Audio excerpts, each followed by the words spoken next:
Right sir. ఇక్కడ వరకు okay కదా సార్? ఓకే, కానీ మరి ఇన్ని శవాలు ఏంటమ్మా? చూడ్డానికి అమాయకుల్లా ఉన్నావు కానీ నీలో చాలా వైలెన్స్ ఉందమ్మా. అంటే వైలెన్స్ లేకపోతే సినిమాలు ఎవరు చూస్తున్నారు సార్? అబ్బా, సినిమాని బాగా కాచి వడపోసావే. ఏ డైరెక్టర్ దగ్గర పనిచేసా? మన వంశీ గారి దగ్గర సార్. ఎవడు? నిమ్మకాయల వంశీ. వాడికే డైరెక్షన్ రాదు, నువ్వేం నేర్చుకున్నావమ్మా? ఇండస్ట్రీకి వచ్చే నాళ్ళైంది. ఒక 4 ఏళ్ల పైన అవుతుంది సార్. అప్పుడే డైరెక్షన్ ట్రయల్స్. నిన్న ఒకడు వచ్చాడు, 30 years ఫిల్మ్ నగర్, 3 గంటలు సోదేసి 300 కోట్ల బడ్జెట్ అన్నాడు. మరి ఓకే చేశారా సార్? ముడ్డి మీద దంతానన్నాను. ఇంతకే నీ బడ్జెట్ ఎంతో? ఒక 5 కోట్లలో ఫినిష్ చేసేద్దాం సార్. ఏంటి, సరిపోద్దంటావా? అంటే నా రెమ్యూనరేషన్ ఇన్క్లూడ్ చేయలేదు సార్. రెమ్యూనరేషన్? అవును సార్. సార్ జ్యూస్ ఇటు సైడ్ నుంచి వచ్చా? అది కరీంనగర్ పక్కనే సార్. ఆహా,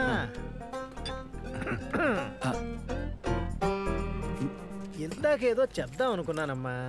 సార్, ఇప్పుడు కథలో ఇక్కడ మంచి సాంగ్ పెడితే ఎలా ఉంటుందంటావు? ఇక్కడ సాంగా సార్? ఇక్కడ సాంగ్ పెట్టేద్దాం సార్.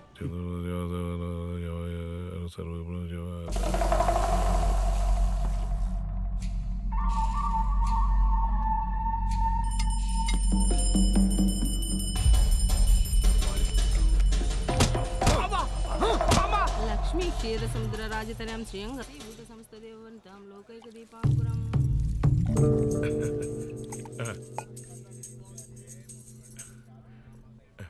రేయ్, దున్నపోతే లెక్క ఎదిగిరావు. మరకలు, బట్టల మీద మరకలు చూసుకో.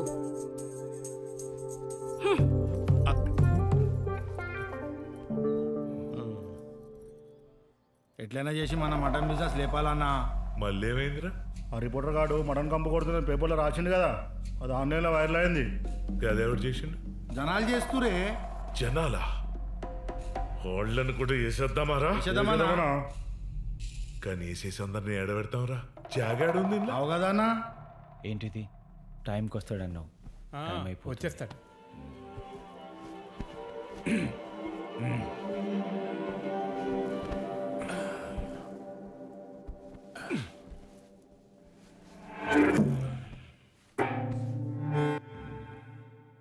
బాగున్నావా?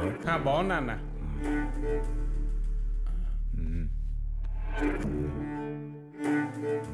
ముంబై.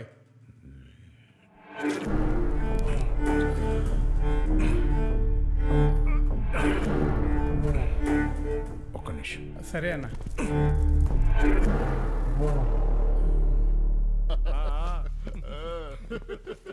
చార్లీ చాప్లిన్ భూమికి బెత్తడు ఉంటాడు కానీ ఏం సినిమారా? సినిమా మస్తుగా ఉన్నదన్నా, నువ్వు గిట చూడు. రాత్రి నువ్వు లేవానా, ఆ సినిమా ఇంకా మస్తుగుండే. నన్ను పిలవరారా? యాడన్నా నువ్వు వాడిని విన్ని పొడుచుకుంటా బిజీగా ఉన్నావు. డిస్టర్బ్ చేసి ఎందుకని విలువలే. ఇంకోసారి పిలవపోతే ఫ్రీజర్లో నువ్వు ఉంటావు బిడ్డ. చూడు, వాడే దిల్చుకునగర్ దివాకర్ అంటే. మరి వీడెవడు? వీడు వాడు తమ్ముడు రంగమతి.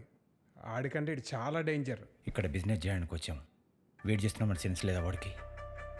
వినపడుతుంది. వినాలని అంటున్నా. ఏంటిది? ఐ టోల్డ్ యూ బాంబే నుంచి తెప్పిస్తా అని. తెలిసిన వాళ్ళని ఇక్కడ తీసుకొచ్చావు. అవసరమా చీప్ రౌడీలతో? ప్రొఫెషనల్స్తో డీల్ చేద్దామంటే వినవు. ఇదే పడుతుంది అన్న అన్న.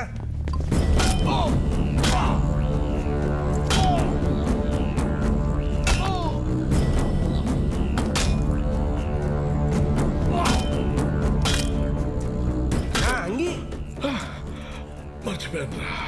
ఇప్పుడు భజనకేం చెప్తావే? అరే ఏంది?